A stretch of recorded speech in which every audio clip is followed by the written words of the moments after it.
Welcome, listeners, to episode 23 of the Running Guide podcast, where I aim to provide informative content and interviews with elite athletes from around the world, like in today's episode, where I'm chatting to a guy who has endured through physical and mental struggles on race day a multitude of times and has always come out the other side a more complete human being and runner. I've really been looking forward to this conversation as we delve into ultramarathon running in its purest form, from the physical, mental, and spiritual energy that exists within and around us. My guest has a PhD in physiology and pharmacology, was awarded Australian Ultra Runner of the Year in 2008 and 2009, has been labelled a godfather of ultra running in Australia that I know will probably make him feel uncomfortable due to his humbleness. Welcome to the Running Guide podcast, Dr. Martin Fryer. Thank you, Aston. That's some introduction. I'll take it humbly. Thank you. Oh, look, really, like I said, looking forward to this, mate. I'm just excited to see where we can go with this. But we'll start off with this a great announcement from the Blue Mountains last week. An ultra that you've certainly had a lot to do with. You ran in the early years of it. That's Yes. returning in December this year, the Coast of Cozzy. That's got to be good news, eh? Oh, look, seriously, looking at Facebook, and yeah, I was involved with it. I ran it in the second year that it was on, when I think there were only 7 of us. So I have a permanent number. I'm not sure I can get back and do it again. But look, I just know there's so many people that being part of C2K is part of things that change their life, and it's just this big family, and it's just this big, hairy, audacious goal to run from the coast to the top of Cozzy and back to Charlotte's Pass, and the amount of interaction between the runners and the crews. Just the logistics, the organisation, anyone that's been involved with it, it changes them forever. And anyone that's met other people in the race, they become lifelong friends. So I just looked at the reactions on Facebook this week, and I've already received a few requests for coaching people to get up there Sure. in December. Yeah, it's really something special. But yeah, I did it twice. I won it in 2005, and then I came back 2007 and raced against Timmy Cochran and came second. And I think I did about 28.5 hours. But as the years went on, that race has become more and more. Well, it did until it disappeared. It was people were getting very organised, and the times went faster and faster, even under 24 hours. So yeah, it's an amazing thing, and I think it's like with all the COVID stuff going on, it's really just pumped people up again. It's just like giving them hope. So it's a great announcement. Yeah, no, definitely. I see there, I think they haven't cracked 24 yet. Andrew Tuckey's Oh, still got the sorry, course record. that's what he didn't. Yeah, you got close. 24:33 in 2014, but that's up 24 hours, a big carrot for future competitors. Yeah, I think they hope we'll get a local, or even bring in an import and see if we can bust it. It's just like the 4-minute mile now. Yeah. So you did it in 05, like I said, the second year, and the first year, Paul Avery. Now he was a race director. Did he actually come up with the whole idea? Was it all his brainchild? Yes. Oh yeah, it's certainly nothing to do with me. There was I remember there's Paul Avery, Sean Greenhill, and a couple of others, but mainly Paul and Sean came up with the idea over some beers, probably at the Rocks, and then went. And the first year was really just to, doing it absolutely sort of old school style. With, I think Sean had his mum crew for him, and I think he took he took a couple of days, and there was a famous phone call from the summit to Paul. When Paul had left the race, he'd finished and was doing a triathlon the next day, which is something of legends.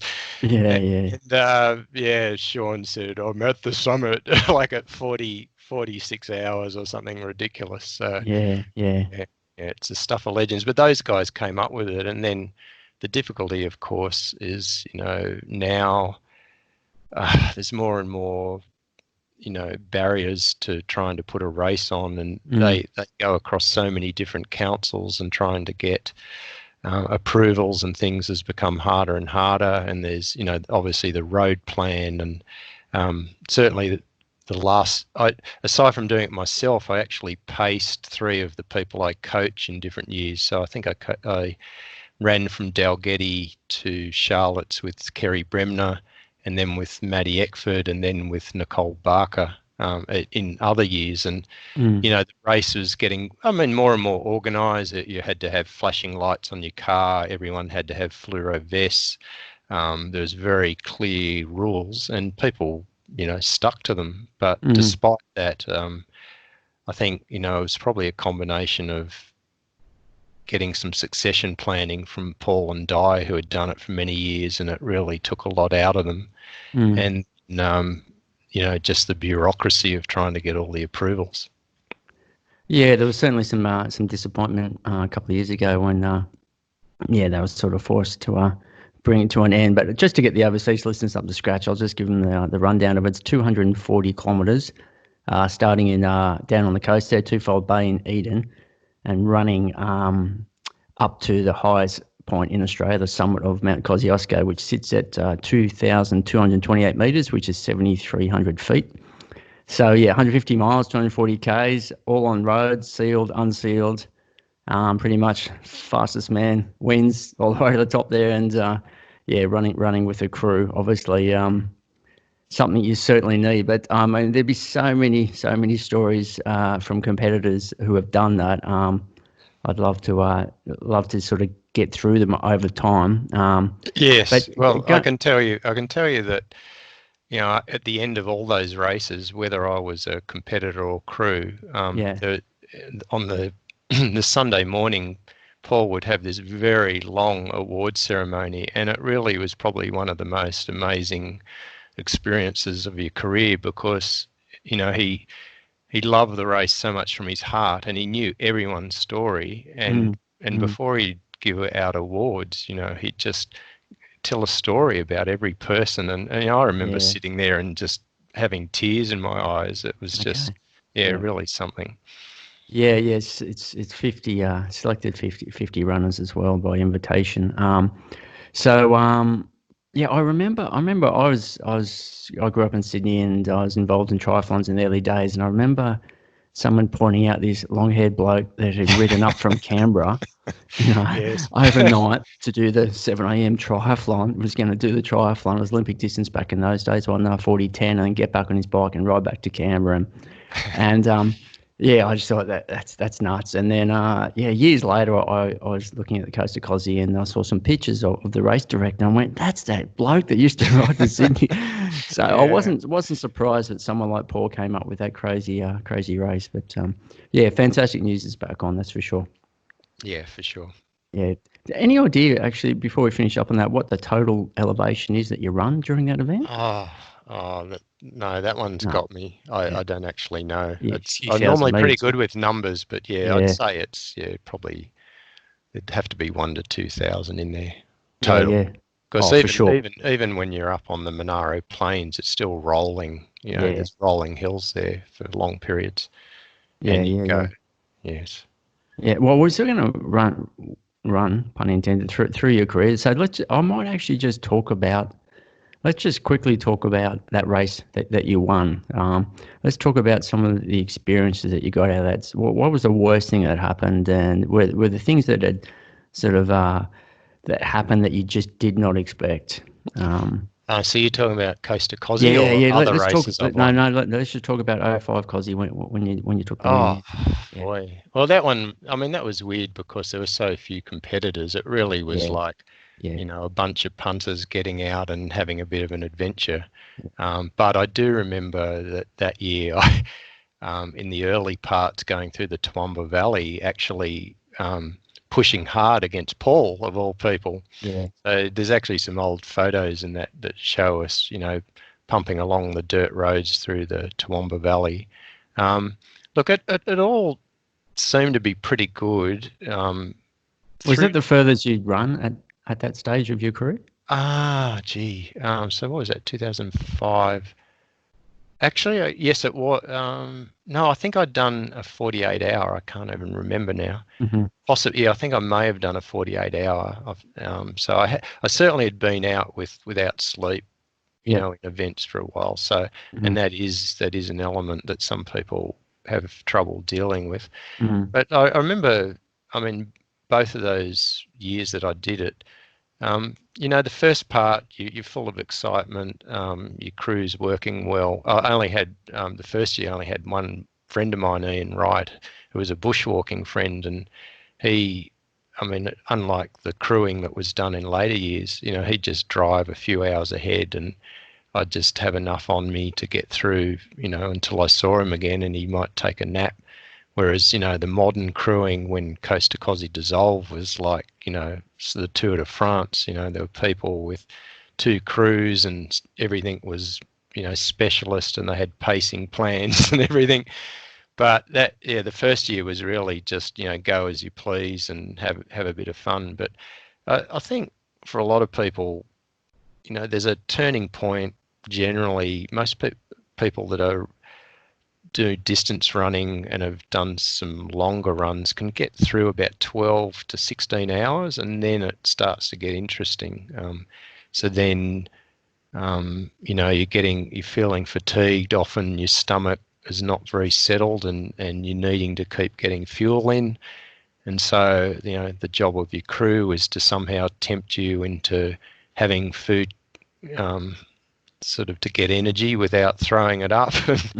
And also just going into the darkness. So I can't remember the first year, but certainly I think I got through Dalgety near about dark, and then you go up onto the range, and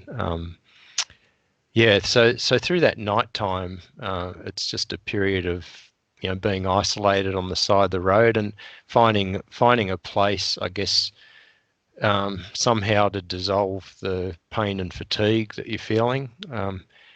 And, you know, it's basically it's peaks and troughs that go on forever and ever. And then I guess when you get a hint of the goal, you're getting up towards Charlotte's, you go through Perisher, then you sort of get some extra energy just from the sheer excitement that, you know the goal is there.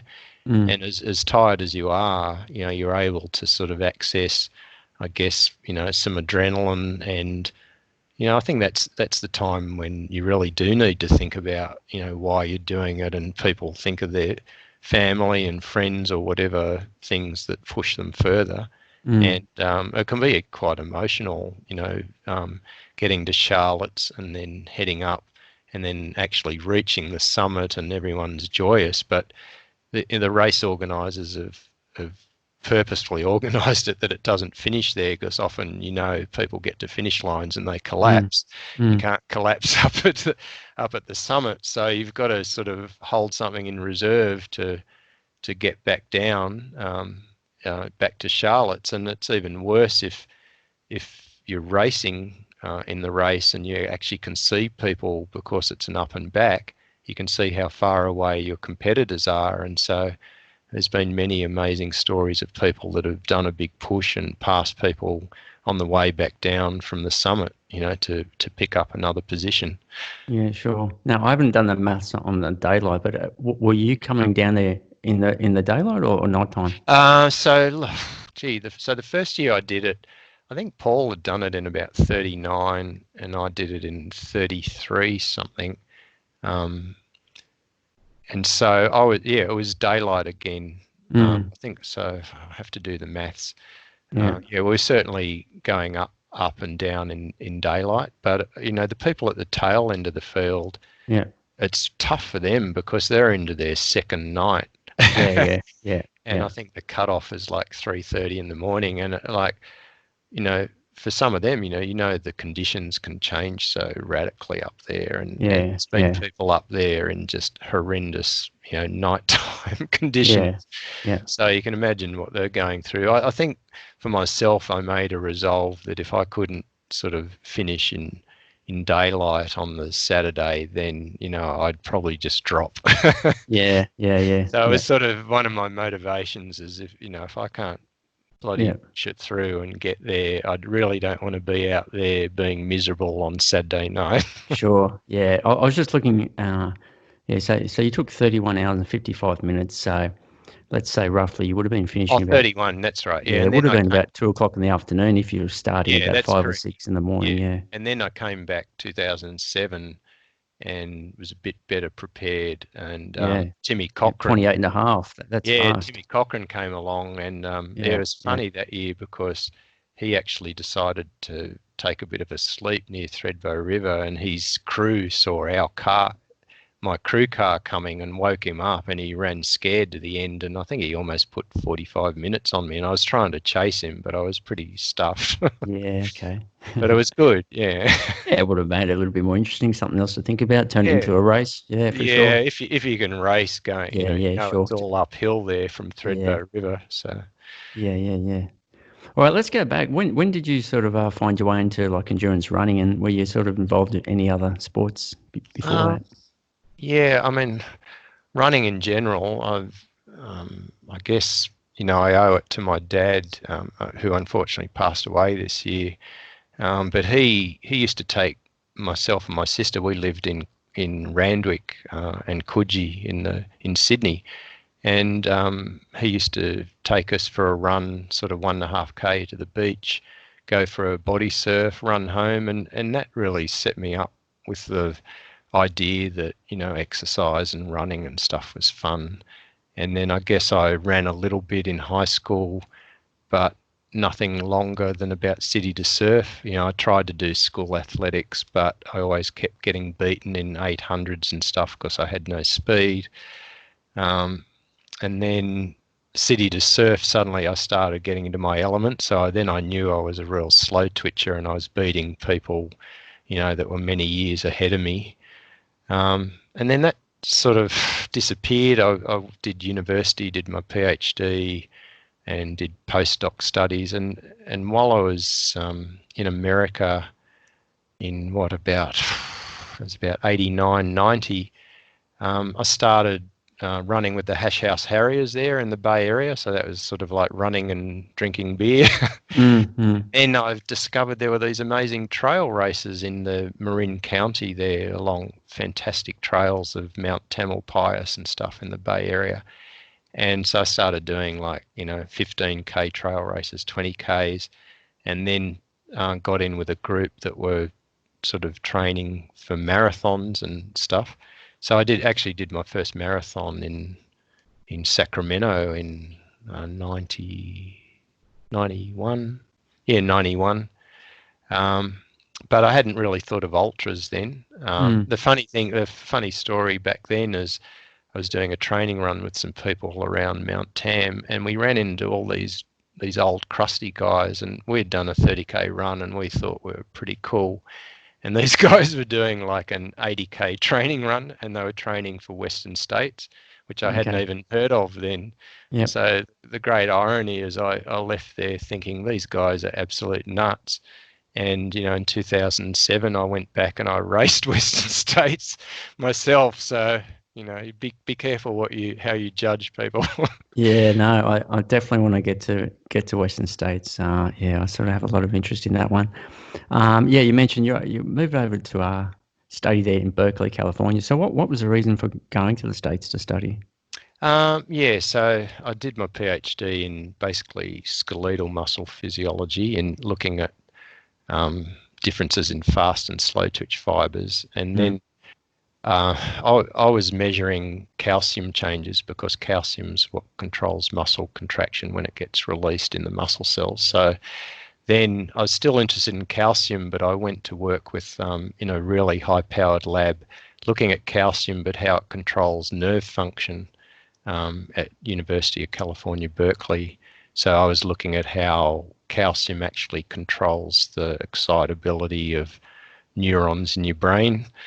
And I'd got that. I was fortunate enough to get a very generous scholarship from the government, from the NHMRC, that's National Health and Medical Research Council. And that basically gave you 2 years paid overseas to get experience, and then paid for you 2 years back in Australia to bring those techniques back to Australia to help boost Australian science. So that's how I ended up there. Okay. just while I was there, being in the Bay Area and having places like Yosemite and Tahoe and, Monterey and the coast. It was just a great place as a center of going on adventures as well. Yeah, no, for sure. And just to further on with your career, then you sort of spent a large chunk of that working as a toxicologist, at the Therapeutic Goods Administration. That would have Yes, been here in Canberra, I assume. yes, Yeah. that's right. So actually, So in what's that all between, about? well, actually, you missed a little bit in between. So Mm, I came back here, and I had a few years in Melbourne. mm, Again, going back to looking at muscle fatigue, and probably my best scientific paper that's had the most attention came out then. That was around 92 or so. And then I actually got a lectureship up at Uni New South Wales back in Sydney, and that's where I'd done my PhD. And I worked from 94 till end of 98 as a lecturer there. I ran a course in, I did a lot of teaching of pharmacology, the study of drugs to medicine and science students and optometrists. And I also ran a master's course in biopharmaceuticals, which was a sort of the beginning of when the biotech revolution was starting. And we had to train people that knew about drug development, but also knew about biotechnology and how people put together recombinant products. And then I pretty much reached a point there where I felt I needed something different, and I saw a job down here at TGA, Therapeutic Goods, and that was as a toxicologist.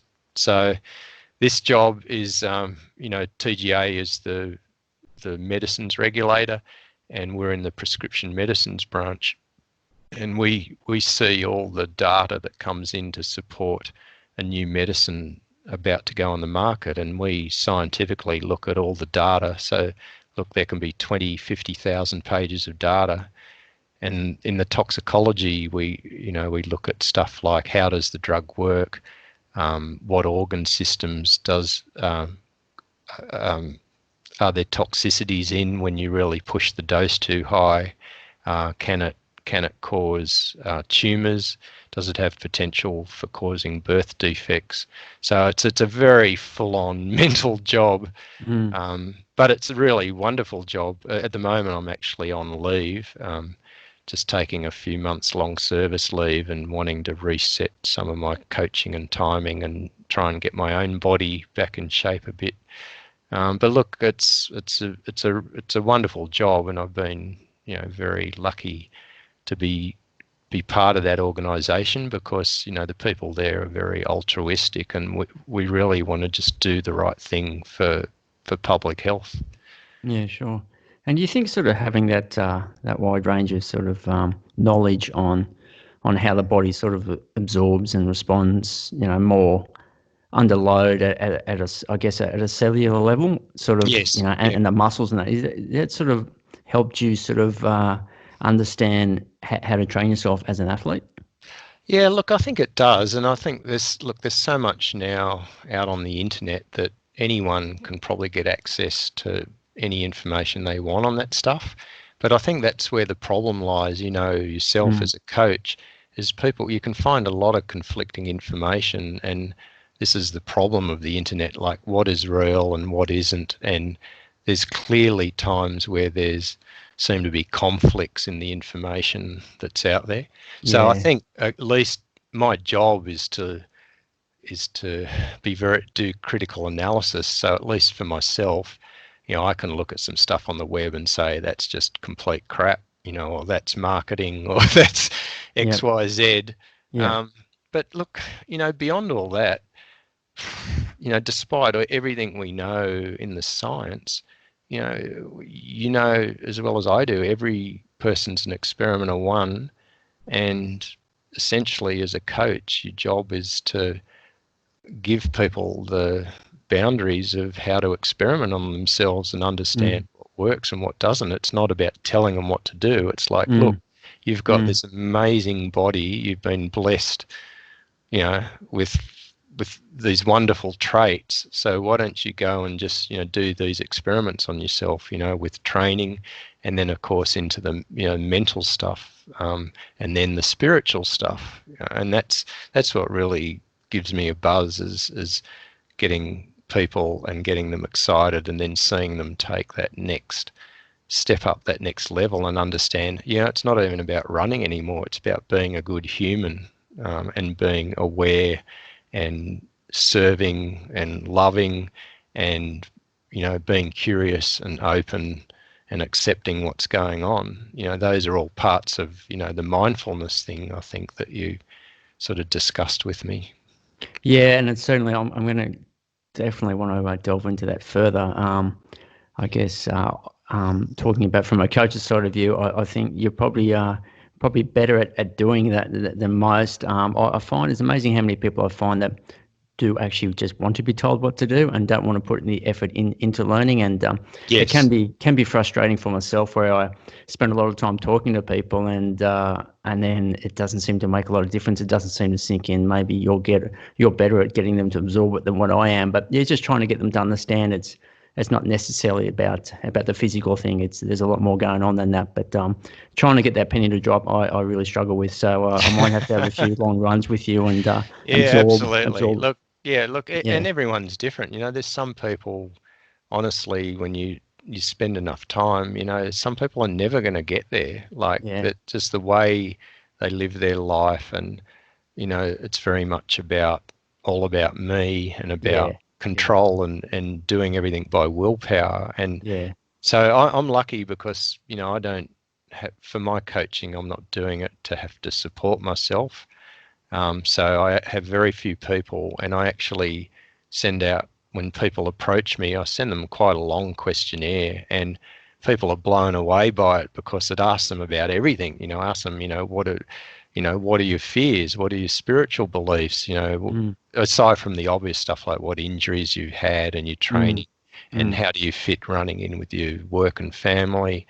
But then, I have the choice. I'm fortunate. I can say, then I'll have a long phone call with them, and I know if they're aligned, there's someone that I know that I can really do something for. Sure. So in that sense, I was saying to someone the other day, there's a bit of sampling bias. So everyone says, oh, wow, you just seem to do so well with so many people. But I said it's actually sampling error, because I already get people that are amazing, and then all I do is just, switch a few buttons and give them a bit of reading and have a few phone calls, and then suddenly they go bang, And so it's not the same as sort of bread and butter coaching, where you're going to have a sample of people that they want to just be told what to do and not to think for themselves. The old saying, teaching a man to fish, that sort of thing. It's some people don't. They want to be told what to do, and they don't want to, I guess, take ownership of their development. So, and that's fine. And I think as a coach, those people, like, certainly in the future when I retire, I may do a bit more squad coaching, and then clearly I've got to accept that I'm going to get people like that, that sometimes, won't do anything you say, and don't really want to explore difficult areas. I guess, you could say if they're always living within the boundaries, income race day, they're going to stay within those boundaries, so they'll never find out what their possibilities were. Yes, sure. Mate, look, like I said, I want to talk further about that. What I want to do, I mean, your career is just so lengthy, it's just nuts. So I've just sort of picked out lots of incredible performances you've done over the years. And I want some stories, Martin. I want you to tell me, and I'm quite happy for this to branch into that spiritual mindfulness type side, rather than separate the two, because I know a lot of these performances and races you've done certainly have gone hand in hand with that. So Yes. Obviously, there's a lot more before this, but let's just start with, as you mentioned before, Western States, the 100 mile over there in 2007. Now, you finished 21st overall in 20 hours and 30 minutes. So that's not a jog, mate. That's a bloody good performance. But yeah, tell me about that one. Yeah. Look, to be honest, I hadn't done. I'd done more trail running than track running up at that stage, and I felt I'd prepared fairly well. I mean, that was interesting because there were 20 of us that went. They called it the Western States Aussie Assault, Wow, 20 and Aussies. yeah, and it Wow. started from the old website Cool Running. And the funny thing is, I actually got on the tail end of it, so I kept watching these threads, and I just got really excited thinking about it. And I went, oh, bugger it. So I put in an entry, and I ended up having to go into the lottery. So most of them, what happened, I think they helped destroy the automatic entry for overseas entrants, because by the time I went there, they said, no, that's it. We're not allowing any more Aussies. And Mm. on the December, I got drawn out of the barrel at Placker High School, and so I was in. My training for it, I tried to do lots of downhill. As I'd heard, it really smashes your quads. Mm. It's always hard trying to get ready for heat adaptation when you're in Canberra winter. So Sure. I did weird things, wearing 5 layers and those plastic suits and all sorts of Mm. Yep. odd things. Did my best to prep. I didn't really. I probably could have gone over there a bit earlier to acclimatise. I mean, because we had friends in the Bay Area, we spent some time with friends there, and I literally went up, the night before the day before the race. Okay. Yeah. But yeah, look, it's Did you well, get snow that year in the yeah, holiday yeah. ground? Yeah. So that's right. Yeah. So the beginning, you start at the bottom of basically the ski lifts at Squaw Mm. Valley, and you Mm. go straight up, and up the top, there's definitely snow, and then you start going sort of along what is single track, but there's a lot of snow and snow melt there, so your feet got really wet, probably Mm. very early on. And then, the strange thing, once you get through, so I got, what's it, Robinson's Flat, I think is 50k-ish, is the first big checkpoint. And my head was spinning because I hadn't really got altitude adapted. And Mm. that stage you've run between about 9 and 14,000 feet. And my head was spinning, and I was hoping that the medical person wasn't going to drop me, because I was feeling pretty lightheaded. But then you go into the various valleys, and then suddenly it's hot. It's like 100 degrees Fahrenheit, and Mm. yeah, look, it was dusty. But the good thing is I sort of anticipated what was going on, and yeah, I probably pushed a bit too hard. Like, I think I could have gone back to WS and probably knocked a couple of hours off doing it smart, but I pushed pretty hard. Got through to the river Ruckychuck crossing just on sunset. And the great thing that happened there was I didn't have a pacer, but I was coming across the river, and the river's quite amazing because there's all these people in waders with a rope, I think to me it was almost up to chest height, and it's sort of, 70, 80 meters you've got to cross this rope. And when I got to the other side, there was a guy standing on a rock there, and he's saying, anyone want a pizza? Anyone want a pizza? And I went, oh, that's just magic. And because I Mm. had a really, really gone in the hole round in probably the hour before that, and really was pretty trashed. And anyway, this guy paced me, and I remember through the night, like we started, telling each other who we were and where we're from and that sort of stuff. We're going off into the dark. And at one stage he turned around to me and he said, oh, I know how to pace you now. I just listen to your level of groaning. He just push, and then I just go, ugh. Yeah. Yeah. Okay, that's too fast. But look, it was fantastic, and it was my family didn't come to too many of my races, but that was one of them, and they were at the finish line. And another funny story is you come, you you you do a final climb, and you're in the suburbs near the high school there where it finishes, and you come onto the track, and you do about, 300 meters to get to the finish. And I was with my pacer, and there was this guy in front of me, like just going onto the track, probably 50 meters ahead, and he had his earphones on. And I said to my pacer, "We're going to get him." So I would have got 20th. Anyway, unfortunately, the bloody announcer then said, "Oh my God, Martin Fryer from Australia is chasing Dave Terry." And he turns around, he looks at me, and he says, "You're not allowed to do this." And we had a sprint finish round to the end of the track, and he beat me. I think you look at the records, I think I'm like 1 or 2 seconds behind. I couldn't keep up with him, but he was cursing me at the end, saying, I was just wanting to have a nice cruisy finish to this lovely adventure, and you come along.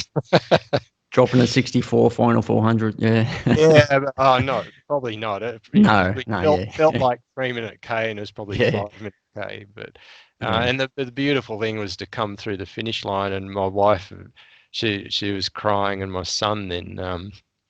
There's just some photos there of giving him a big hug and having the medal put on, and it was really a peak moment. And she always reminds me that they were playing.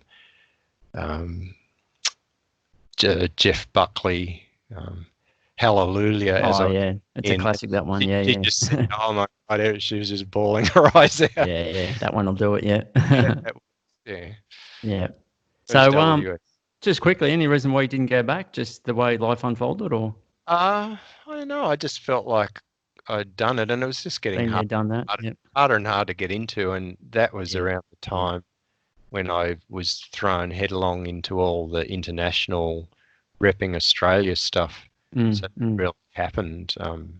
First started 2006, and then that went through, my most intense period to 2009, 2010, and then not so much representing Australia in 24s, but then I started, doing 6-day, 10-day races. Let's talk about 2009 now. Yeah, that was my big year. It was. I've got it highlighted in red, mate. So you won the Commonwealth Champs 24-hour road race. It says Great Britain, so you can tell me exactly whereabouts in Great Britain that was. Yes. Yeah. So that was in Keswick in the Hills District. Okay. So that's a famous spot. Any trail runner worth their salt should read Feet in the Clouds book. I can't remember the author off the top of my head now. But it's about fell running in Britain, and Keswick is the centre of it. And there's a famous challenge there called the Bob Graham Round, and within 24 hours, I think you've got to navigate and climb about 23 of the peaks in that region, and some of them there aren't marked trails. So it's a famous thing. I still wouldn't mind trying to have a go at it because it's so beautiful, but it's also wild. It's not like going and running in the Brindis on Fire Trail. It's like, boggy and rocky crags, and you've got to sort of keep going through, typical British rain and bog. So that was in Keswick. So you ran 255. I always amazed about the accuracy of the distance you run, because they always take it down. So you ran 255.934 kilometres. That's not too bad for 24 hours. That was the first time. I mean, it's interesting when we talk about what we think we're capable of. Way back when I started 24s, the first time I repped Australia, I did 233, and everyone said, "That's just amazing," and I came 11th in the world in Taiwan in 2006. And I thought, that's it. Surely I can't go any further than that. And then some years later, in Seoul 2008, I ran 247, and suddenly I went, "Oh, gee, I can run over 240." And then Keswick was the first time I ran over 250. Okay. So that was and what was hard about that race? It was actually a race where all the media and everything had me as the favourite, and I found mentally that was quite difficult to process, but I just had to sort of let it go. And, so what did the Commonwealth Champs actually involve? Like all the Commonwealth countries? So obviously the level of competition's nothing like the world. So essentially the Commonwealth countries. So probably the major competition, really were the Brits probably more than anything. Yep. Yep. It was interesting. I mean, they had 24-hour, they had and 100K as well, and we had a 100K team there. So we had the joy of, after our race, of the next day going and watching the 100K road, and then they had a trail race as well. And there was actually a single guy from Kenya there, who's the only one in the team that came and did the trail, and we got to watch the trail race. We were right up on one of the high points of the course, and there was this Kenyan guy and the British guy. They had to do a series of circuits up there, and the Kenyan would smoke him on the uphill, and then the British guy was really great at the technical and beat him on the downhill. Yeah. Okay. But Yeah. then they had to run all the way back down, and then they had about 3K rolling cross country at the end. And when we saw them leave, I said to the people I was with, the Kenyan will smoke him, because when we talked to him later on, he was a dropout from the Kenyan marathon team. He only could do a 2:12 or something. Yeah. So It's disgraceful. when he gets on rolling cross country, the Brit guy hasn't got a chance. So Yeah. Sure. really interesting. Yeah. Alrighty, 48-hour race in, if I can pronounce this, Sergers in France. Yep. Yeah, So 433.686 kilometers. Yes. That's unbelievable. I know the number well, because that is my absolute, highest point of my career. And in fact, no one has beaten that since that time so far. So we're at 11 years so far. I mean, Yannis Kouros holds the world record, which is 473. And he also, all the other performances above me are from Kouros. He's done 440s, 450s. Yeah. So yeah, that was the peak race for me. Sure. Yep. For sure. Unbelievable. And is that on a track or on a road, or what's that? So the background of that, unfortunately, Sagers doesn't exist anymore. It ran out of sponsorship, but it was basically the de facto world 48-hour champs, and it was invitation only. And I took it as a goal of mine. I raced in Australia, and I think I did a 393K, and then I actually contacted the race director and said, I want to be invited. And so I got invited there. There's only 24 runners from around the world, and it's a 301 metre decomposed granite track. So you think a 400 metre track is small. Yeah, okay. This is going round and round that for 48 hours, and just to make it worse, it was in summer in France, so it was hot. Like it got the 30s on both the days that we're out there.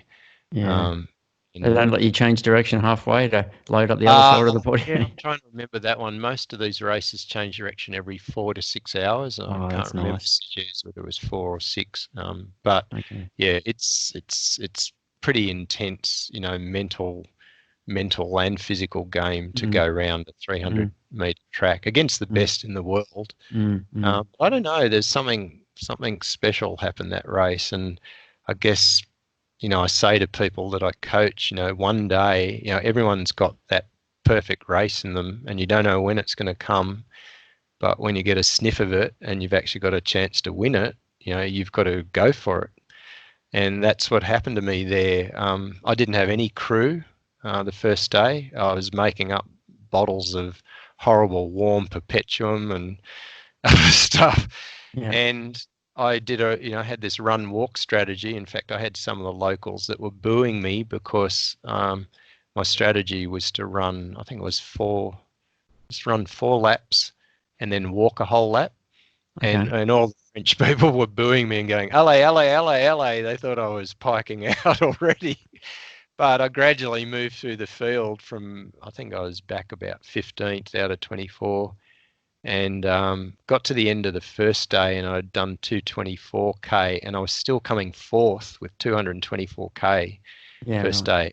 3 people ahead of me were Japanese, which was 1 man and 2 women. I mean, they just race like crazy. The lead Japanese guy had done 250 in day 1. I did 2:24, and then the race really changed through that second night, sort of 36 hours, and they had really done themselves in the heat. And suddenly I got a sniff, and I was the creature of the night, and I actually just started running faster and almost doing sort of straights and curve type efforts. And I don't know, it was just like I was possessed. I look at the lap splits now, and it's just crazy, and last hour, I knew I was getting somewhere near some sort of records, and it was 4 o'clock in the afternoon, and it was hot again. But the second day I had someone crew for me, Alan Young from Scotland, and he'd gone to crew for Tony Mangan from Ireland, but Tony had dropped out, so he crewed for me the second day, and that just made a huge difference. And he pumped me along, and he, in his Scottish accent, said, "Embrace the pain," stuff like this, and it was just all a big blur to me. But yeah, I mean, it was a great achievement, and to me, I mean, it's probably, I've been looking at records, but I think I'm the only human that's ever run 200k plus in successive days outdoors, and that includes. So I did 2:24, and then I did 2:09. So hopefully, at least for a while, until someone like Camille Heron, who's a female runner that did 2:7:24, I think she wants to have a crack, and I reckon she may beat it. She's tough. She's amazing. I think she'll have a crack, or I think she'll be most likely to bust it. So I'll be delighted when it happens. But I've had years of fun. Yeah, I think she had a crack at Comrades last year when I was there, and I don't think she finished. I think she was carrying an injury. Is that right? Or yeah, that's correct. Yeah, but she had a go at the 48, and again, I don't think she had to drop for something. But I watched her. I took the Aussie team as their coach to France last year for the World 24s, and she is just unbelievable to watch. It's just like, this person's going to bust a lot of records. And she's made drinking beer during the event cool. Well, I think part of it, she's got sponsors and exactly. Sure. I think she have it's not burgers. I think it might be burritos and beer or something. Yeah. But look, I really just, when you watch that sort of stuff, you go, wow, and that, as a coach, again, you're thinking, well, where do these people go? But I think I know now. But it's just like, to be able to do it even faster, like keeping a faster pace for longer and longer. It's like Kouros's 303k 24-hour world record. No one's got near it. I think they've got about 20k. And if you look at the splits of that race, he ran 2 sub-3 hour marathons at the beginning. Just for a day race. So Is he still moving these days? I think so. He's popped up here and there, but I don't actually know. I know he was living in Europe for a while and back to Australia, so I don't know. It's unfortunate, because I would have liked to have seen him, come back and again maybe, spread some of his knowledge and stuff. But I think, unfortunately, the poor guy was before his time, and he never really got, I guess, the money and fame that perhaps he should have. And I think there's a little bit of bitterness about that, because he certainly asked people for appearance money and stuff, and probably rightfully so. But the ultra world isn't built on lots of money and sponsorship. So for him, I guess, he just did these amazing things, and people acknowledge it. But if he was in any other sport, he'd be a multi-millionaire. And sure. So I mean, that's there's a great book, one of the early books on ultras I read, called To the Edge by Kirk Johnson. It's a journalist that goes and ends up running Badwater himself. He investigates it, and then he runs Badwater, the race across the desert in America. And I think there's a saying in there he called, ultra marathon is sports under a rock, because all the other sports, it's very high profile and glamorous. This is sort of hidden under a rock. Not doing for fame. Yeah, and a lot of people like it that way. Yeah. Yeah, of course. Yeah. I mean, Mm. there's some people who made careers out of it, Dean Karnazes and Scott Jurek and others. But Yep. look, I think my father-in-law, who's American, couldn't understand why the hell I'm doing this. He said, what are you getting? Where's the money? What? Yeah. Yeah. And he just doesn't get it. Yeah. Yeah. I always say health is wealth. But, Yes, yeah. that's right. Mate, I'm just thinking about the logistics of running around the track for 48 hours. Like, I'm thinking if I'm hurt and I'm sore, everything's seasoned up. I mean, obviously you got to stop, but it must be so hard to get going again. Like, how do you navigate through that? Yeah, so Sagittarius is a good example. I certainly found out from the 24-hour races that I had no problems with the sleep deprivation. So at Sagittarius, I actually went down for a sleep in the first night because they gave us, as invited runners, they gave us a little caravan that was on the inside of the track. It had your Aussie flag on it.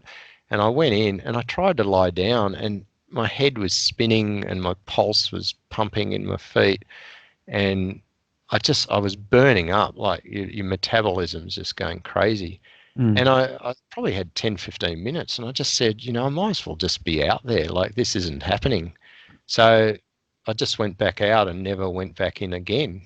So that's one of the things that gave me such a huge total is I just stayed out there. I probably had, 20 minutes off the track Yeah. in that one break, and the rest of the Wow. time I was out there for the Okay. rest of the 2 days. Yeah. Are you changing shoes, changing socks, changing gear? Like, what's Uh, I've been someone, I think in the early days, I thought that was all smart doing lots of shoes and socks mm. changes. And then I started to see that some of it was just part of anxiety. And like if it's not needed, if it Yeah. Okay.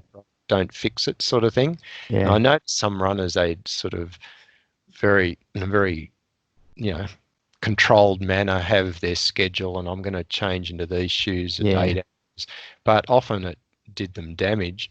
I mean, Yeah. clearly if there's issues like foot care becomes a big deal in Mm. multi-day races but I was doing so well, I basically didn't tend to it at all and my feet were an absolute mess. I think I had a shower before the awards ceremony, and pretty much all 10 toenails came off with all the skin on all the toes. It was pretty ugly. Mm. It's Mm. unbelievable. But that's the thing, like there's a point where you have to decide in a race like that you're just not going to tend to it. But if it's something that is going to completely affect your gait and is then going to cause another injury by changing your gait, then you need to Yeah. do stuff about it. So then when I, pushed on to do things like 6-day races, then you really have to then deal with each of those issues, bust blisters, put on tape, do whatever you have to do, because things like that become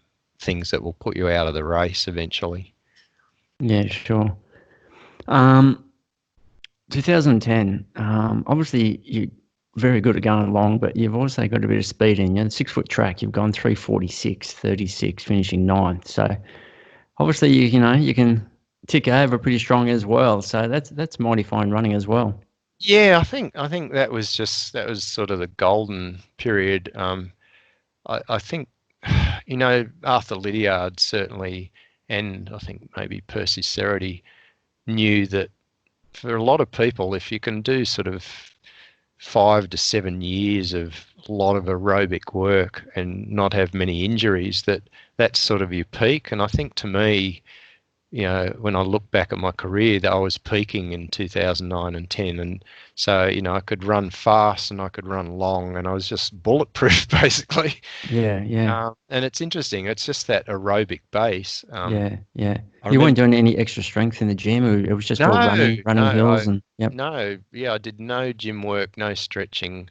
I yeah, did a lot of long, easy stuff. But the thing that I discovered and in my training diaries that really helped me in the long races was sprint work. And yeah, in fact, doing, sort of between 15 to 30-second efforts flat out, either on the flat or uphill, and doing things like the 30-30s, 30 on, 30 off. Yeah. Yeah, the Veronique Billat sessions that got a lot of press. I'd started reading that stuff and doing it, and I thought, wow, like this is making ultras better. Not only is speed getting better, but my legs were so tough that I'd get to 20 hours in a 24-hour race and they weren't sore. And I looked at my logbook, and that was the only thing that had changed. So with my people now that I coach, sprints are absolute part of it. And at first they go, what? And then when they realize, like last weekend, Joe Ward, who I coach, won the 24-hour invitational. And he was just saying in the last few hours, God, I can really, now the sprint work's all coming to roost, because your slow twitch fibers have crapped out, and the ones that you've sort of been converting over by doing the sprints, you've actually got a kick, even though the rest of you is completely stuffed. And I again, to me, even though I'm a physiologist, I picked that up by just looking at my own training diaries. So I'm a big proponent of quality sprint work for sure. Yeah, for sure, definitely. Is it true that like towards the end of these really long endurance runs, when the slow twitch fibers and intermediate fibers and all that are fatigued, and your body sort of goes searching for help, it starts to recruit those fast twitch fibers? Is that? Oh, I believe so. I'm not sure if anyone can prove, but I think, to me, the proof of the pudding was, like, for example, being at the end of the 24-hour at the World Champs, it's frightening. Like, you're so tired, and there's probably half a dozen runners within 100 meters of each other fighting it out for places, when the time you just want to sit down and die.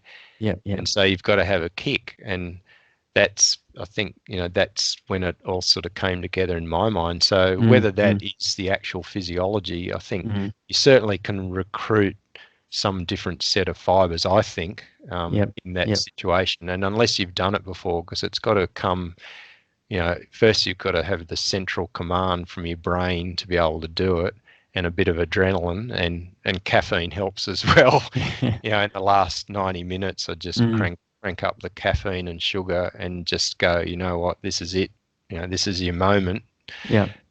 So you have to definitely get the adrenaline up and use what I call, the mongrel component needs to cut in. Then it's, that survival and high adrenaline type thing. But you can only do that for so long. And I talk to the people I coach about your final push, and you need to experiment. How far out should I make a push if I'm racing someone? It's like cross country. I know I don't have a super fast kick, so if with someone, maybe I have to go a bit earlier, and with my final push, rather than have someone just sprint me in the last 50.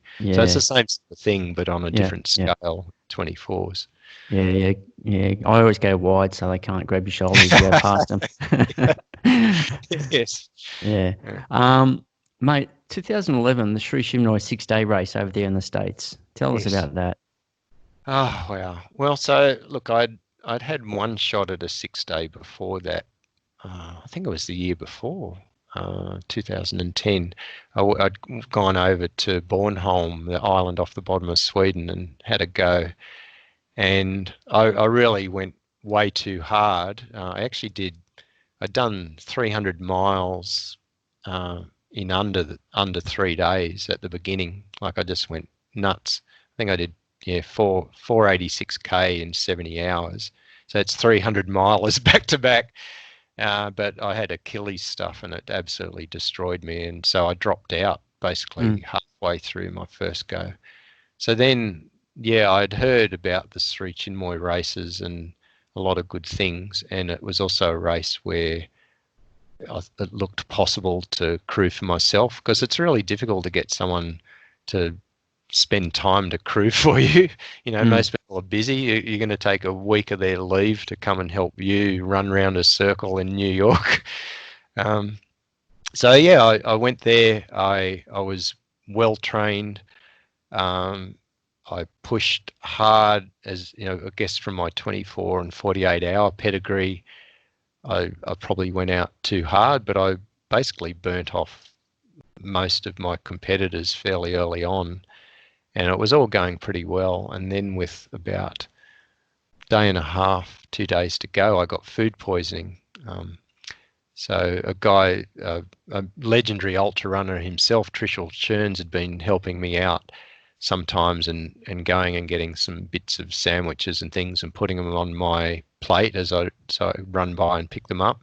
But unfortunately, some of those had mayo on them, sort of egg and mayo sandwiches. And they've been sitting in the sun for 12 hours. And so then I basically had diarrhea for a day and a half, and all I could do was walk and watch people try to catch my lead. So I just had to stay out walking and go in the toilet for about 36 hours. And thankfully I made it, got through to the end, and I won it with, I think I did about 784k. So I was probably capable of doing more, but it was an amazing experience because the atmosphere, and that's, now, of course, I do a lot with the Sri Chinmoy group, and when I came back from there, they invited me to Rainbow Dreams and wanted me to be involved with them. And I think, there was a realization that certainly Sri Chinmoy himself, felt that if you could combine meditation and extreme running like that it just gave you a shortcut to some amazing self-awareness and insights, and I found that to be absolutely true. Because I think, in the Western world, we're told that it's all about us and we're the master of our domain and we can control everything. And what happened to me in that 6-day race is essentially you get deconstructed, and I guess your mind goes and your body goes. And then there was a point in there where I suddenly just felt like I was just pure awareness, like I was nothing. I was just an absolute, integral part of the world. And there was no thoughts, there was no sense of separation from the world. And it was just it suddenly was this, I guess, state that I'd never experienced. And when I came back from that race, I remember sitting at work for months on end, and I'd sometimes just stare in the computer screen and I just go, what happened? What was all that about? And that started to make me, think about the big questions, that I guess everyone does. Why are we here? What's our purpose? Like, what's the relationship between mind and body? So I did a lot of reading after that. And that took me into, Sri Chinmoy, reading some of his writings and meditations, and also what's called non-dualist philosophy, basically the idea that actually all we are is pure awareness. And that I think, when you're having a peak sports performance, people are, there's a lot of literature about the flow state. I think the flow state is where, you've gone beyond body, you've gone beyond mind, and then basically you're just pure being. You're not doing anything anymore. You just are. And it's very, very hard to put into words, but I think but yeah. But I think that's so. I look at it when you're talking about mindfulness. I see this transition, I guess. For people that are beginning, it's about doing stuff on their body. So they're in the body, and it's their body against the world or against the competition. And then the next level is mindfulness and witnessing. So now they're in their mind and they understand they can witness their thoughts and, try to be non-judgmental in sort of classic mindfulness. But then I think the next level is actually you're not body or mind, you just are. You've basically dissolved into a point where you're so immersed that you're not a separate object anymore. You are just part of this sea of awareness, and I think that allows people, to go to be able to do some really crazy things. And so they're going from a state of doing stuff to a sense of being. And what do you think, like that? what triggered you was that, that exhaustion through that 6-day race. And I've heard other, not just athletes, but people talk about it. But it's usually a trigger from where their body's been completely exhausted before you get to that, let's just call it level 3 that you just spoke about. So why do you think you have to, be so exhausted before your brain or the chemistry sort of triggers you into that? And once you've been there yourself and, you're a big study of it now, an advocate of it, like, can you get to that state without having to run 4 days around a block in New York? You know what I mean? Like, That's exactly the point my dad said. yeah. He said, "Do you really have to do that to get enlightened?" And I use the word enlightened, Yeah. sort of Yeah. as a bit of a joke. But Yeah. in fact, the answer for me and for quite a lot of people is yes, because I was always very much like a type A achiever at stuff. I just would do well at everything, and I was using, willpower and controlling everything. And that all works really well and can get you a long way. But, what happens when you can't control things anymore? And what happens when you basically your willpower's gone and the mind can only work well when it knows all the parameters. But once you start to have the unknowns, the mind starts speculating and sends people into downward spirals and things.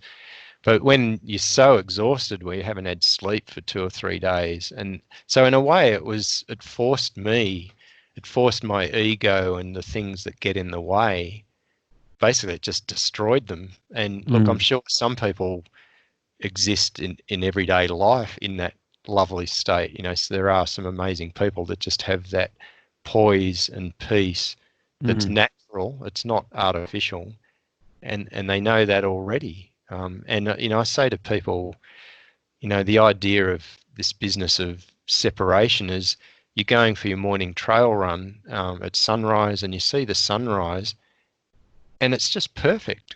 It's perfect, and you're not separated. You're part of it. It's you, sunrise, trail path, bush smells, whatever. And then as soon as you separate into your head and you go, oh, what an amazing sunrise, then you've spoiled it. Now you've separated. And then the next thing is you say, oh, I'll take a photo for Facebook. Then you've really buggered it up. Yeah. So that's the thing, like while you're just not even thinking about it, and Yeah. you're actually part of the awareness of the sunrise and the landscape and everything else. And I think people that have had their peak running experiences will know when they've had that moment, because they're not actually thinking about anything. Yeah, and then it's not as if they were trying to push that moment to come. It just happened. They had no clue that it was going to happen. And they probably wonder why can't that happen again? And they'll try to go looking for it, and that'll probably upset and it from that's the happening. problem. It's like, it's as the Buddhists say, it's attachment. Like now you go, oh, that's a really cool state, I want that. Yeah. And the paradox is the more you try and get it, the less you'll get it. Yeah. So there's a lot of those things. But I think, look, the short answer is I had lots of layers of thinking I could control everything, and it had been very successful with those techniques. Yeah. But once you start going further and further out, you suddenly understand that you've got to, as they say, let go to get control. It's the big paradox. Yeah. All right, I'm just going to quickly go over a couple of races here. Just the fact you won a 40-hour race in Caboolture there. You covered 388.429 kilometres. That was 2011 as well. So it's the same year as that 6-day race over there. Yes. You won a Centennial Park 100K, 8 hours and 30 seconds. It's not a bad time for 100K, mate. Yeah, it was disappointing. I actually got terrible. It was actually quite warm, and I got terrible calf cramps. And actually, it was the now Melbourne coach Sean Williams was there, and I was going to just drop out. And he said, "Look, just now purposefully walk on your heels and try and just stretch it out." So I actually walked, half of one of those 3-point-something K laps. So I would have busted 8 hours, and then at the end, of course, I was going great, and I was going as hard as I could and missed sub 8 by 30 seconds, which was very annoying. Yeah. I mean, sub 8 is like a big barrier for a lot of you 100K boys, isn't it? Yeah.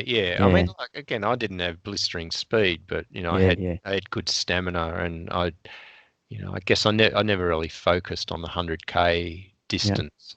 It's a pretty ugly distance. I mean, there's not many marathoners that convert to a good 100K, and there's probably Yeah. not 24-hour people that convert to a good 100K. There's a certain breed of runner that have just got that stamina and can still run a solid marathon, but they can extend Yeah. themselves. Yeah. Someone like Brendan Davies would be in that Yeah, category, exactly. wouldn't he? Yeah, I Yeah. mean, classic. Yeah. But Yeah. see, Brendan still hasn't smashed a 24. I mean, I think he'll maybe do it one day, but he's had a few cracks, and he just on the track, and he's just said to me, "Oh, that's the most miserable thing I've ever done." Yeah, okay. But I'm sure, like, he's completely capable of running a huge total. But they're all different. Yeah. Yeah. 2012, International 6-day Ultra in Hungary. You finished second there. What's that one all about? Ah, okay, yeah. So that was I, I, I really felt I could. I guess my goal. I felt like I was capable of sort of over 900K, but I certainly wanted to break 800, because I think above 800 for 6 day puts you in the pretty much, pretty high level. There's not a lot of people that have done it. So then I had a proper crew, Alan Young, the guy that had crewed for me at Segers, and look, I raced against one of the legends of ultra running, Wolfgang Schwerk, who himself, I think at one stage had held the world 24 record. He held the record for 1,000 miles. I think he had one stage held the record for the Sri Chinmoy 3,100. He was amazing, and so I actually had a stoush with him and an Italian runner in that race as far as pushing each other. I mean, I think by the end of day 2, I'd already done like 330K or something Okay. in the first 2 days. But the weather conditions turned crazy. There was a lot of tactics used between the different crews, and the dilemma I had there, that I think, I've never been a great 6-day racer, is I could never get to sleep. And so that's great for the first 3 or 4 days, but then I'd go in and lie down, and I just never lost consciousness.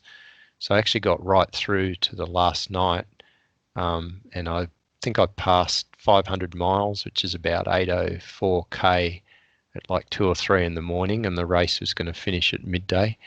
And then I came in and I finally got some sleep.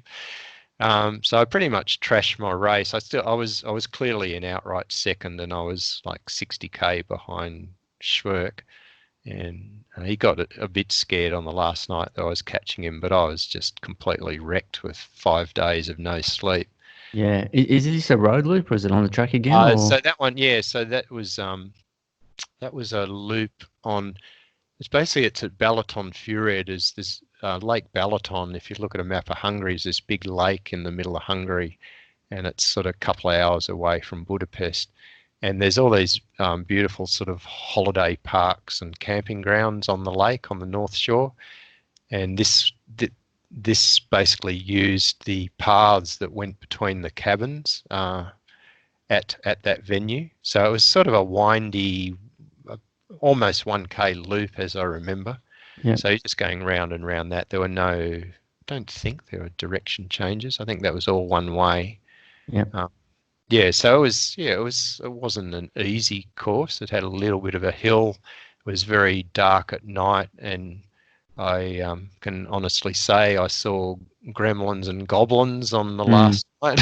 I mean, Sure. really full-on hallucinations. But Okay. yeah, that was. I mean, I was very proud of that race, because I busted the 800K, and there's just something special about racing against some of the best in the world at that race. And I haven't really gone any further with 6 days since then. It's sort of one of those things. It's like you've got all the trophies on the shelf, and the one I wanted was to sort of try and get up towards 900, but with increasing age and then going on and doing stage races and other things, it's just felt like, oh, well, let's move on and do something else. Like you did the following year, the Sri Shimnoy 10-day That's right. race, around Flushing Meadows there in Queens, New York, where you finished first covering 1,158 kilometres, mate. Like, all right, tell me about this one. Okay. Yeah, so I remember after finishing the 6-day, someone sort of said, to me on the side, oh, so that's good. Now you've done the fun run. Now you've got to do the proper one. So the 6-day was a fun run, but I went in a much better headset for that because I understood, the Sri Chinmoy people and their wonderful network, and it's a very special race. It's like being invited to a special party, and just the atmosphere. I mean, dare I say the spiritual atmosphere, but just the enthusiasm and the spirit around the race it's just an amazing place to be. So it's a 1 mile loop. It was the same 1 mile loop in a park in Flushing Meadows. That you did in 2011 for the 6-day race? Yeah. So it was then, I think they've changed the course since then. It always was subject to a bit of flooding and stuff. I mean, it's a crazy venue. You're right near LaGuardia Airport, and there's planes landing every 30 seconds. So there's aircraft noise of planes on descent. You're in an open public park, so on the weekend there's all these people out there. One section goes next to a freeway that's just busy all day. At night time, you're going under underpasses in the dark and worrying you might get mugged. And they've got a, Sri Chinmoy guard there that might, meditate someone to death with a gun. It's like, the great thing, I went in with the right headset and I took the pressure off myself and I said, now I need to learn to do a bit less in the first few days and see if I can learn to get some sleep. And I managed to do that. And again, I went pretty hard, but I'd burnt off most of the field by day 3. So in a way, I actually probably bludged a lot. The last 7 days, I did enough to stay ahead, but I actually then was getting 3-4 hours sleep at night, and it was just such a nicer way to race. Still doing solid totals, but it was just a joyful race for me, and I knew then, not having someone to push me, I guess I could have done probably another couple of 100K than that. But I really got to enjoy it and take it all in. And I learnt about, pulling back enough to be able to get some sleep and experimenting, what's the difference between having like 2 hours versus 4 hours sleep and what it does for your recovery. That's what I was going to ask. Do you sort of have some sort of structure where you say, I'm going to run for 4 hours and then have a rest, or do you just wait until you know that you really need to rest? Yeah, I mean, that's the $1 million question. I think people that are doing multi-days, up towards 6 and 10 days, that's the thing. You can plan it all out with this beautiful plan and it all just, goes down the toilet. You'll say, right, I plan after 27 hours, I'm going to have a 4-hour sleep, and you lie there and you can't get to sleep. So, do you get up? So I guess that the two extremes, one extreme was people would run the first, 2 to 2.5 days and not sleep and just get a lot of Ks up, and then go to where essentially you are falling asleep, almost on the track, and then you go in. I mean, So what are their objectives to actually win the thing? Are they there to just get the best out of themselves? Or are they trying to get so many kilometres? When they say, you pretty much say they go 2.5 days to get as many Ks in. Is that to be competitive or? Yeah, that's for people at the pointy end, obviously. Yeah. Going for it. But what amazed me, what's beautiful about that race, is that there were a lot of like Sri Chinmoy people there that haven't done much training, and they just go along. They call it the self-transcendence race, and they go there just to stay out there. And some of these people, don't really look like they've done much training at all, but they still end up doing, 400K over the 6 days. And there's just, when you're in that atmosphere of people that are all, just, running from the heart and Yeah. not head, then it becomes infectious. And I think that had a really even bigger effect on me that year. Yeah. So To how many people roughly do it, and is it capped at a certain number or? Yeah, they're quite picky with applications. Mm. I'm not sure of the size of the fields. I'd have to look back. I think that in the biggest fields were roughly sort of maybe 20 in each maximum. Yeah. Okay. Yep. Yep. Or they set the limits at, but Mm. Mm. the actual level at the pointy end of competition varied over the years. I mean, I think the year I did it, it wasn't a super strong field, probably for the 6 and the 10. Like I was still running solidly, but I mean, some of the people that came through the years, would have made it really tough and Yeah. Yeah. competitive. So it changes from year to year. Yeah. Do you start to see familiar faces that you see in these 48-hour, 6-day races sort of pop up and go, oh, there's that guy Yes, again? Yeah. yeah. There's some people that are. Well, there was one interesting chap from I think he's from Norway, KG Nystrom or Sweden, and he's like in his 70s, and he'd be at all these 6-day races everywhere. And I had this realization one day when I sort of talked to him that this was a guy that pretty much, I'm not sure what happened with his family, but if he didn't have these 6-day races, someone had put him in a home. Yeah. Okay. So instead, he just loved the camaraderie. He'd come to these races and he'd do what he could each day, and he'd actually pull out a little hip flask and be walking around having a nip of whiskey, Yeah. just before he went and had his lie down. But the people, come to be part of a family. I mean, a pretty well, to outside people, dysfunctional family, but to the people that understand what's going on, it's an amazing family of people all just understanding what each other's going through. And again, the self-transcendence, they understand that by putting yourself out there into these situations that you learn stuff about yourself that you really can't, well, not many people would learn in other ways. Mm. Mm. Yeah, I mean, you sort of brush over these races so quickly. There's so much more I'd love to actually find out. I mean, it's the way it goes, especially with the podcast. But yeah, I've really got to get into the details about it all. I just can't imagine running around a block for 10 days. It's just you can't even sort of imagine what you actually have to go through. So anyway, let's move on to this race. That's, I don't know. It's just, I can't believe I'm looking at it. But you're gonna have to tell me all about it. It was the Tour de France foot race in 2015. So. Oh It yeah. says that you covered 2,741 kilometres over 43 stages. Yes. So, I mean, what the hell's going on there, mate? Like, So look, I was at that stage of my career, and I go, well, I've ticked various boxes. I'd never done a stage race, and I don't know. I saw that somehow that came on Facebook. It was advertised, and I was just at that spot. I said, I've got to do it. Like, it's crazy. I have no idea what I'm doing. I've just got to do it. And I had no experience doing stage races. And when I got there, most of the people that were in there were, I think the 24 runners ended up starting.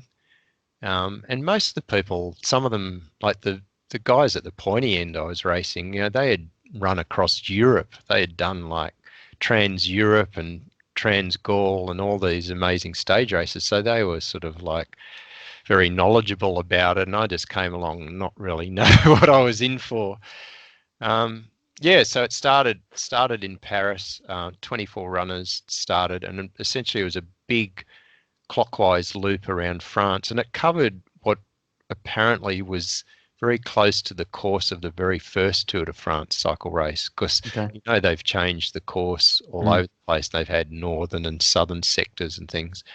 But we actually went through some of the sections that the actual cycling race was going to be on that year. We were there about a week before, so there was some signage out on the roads.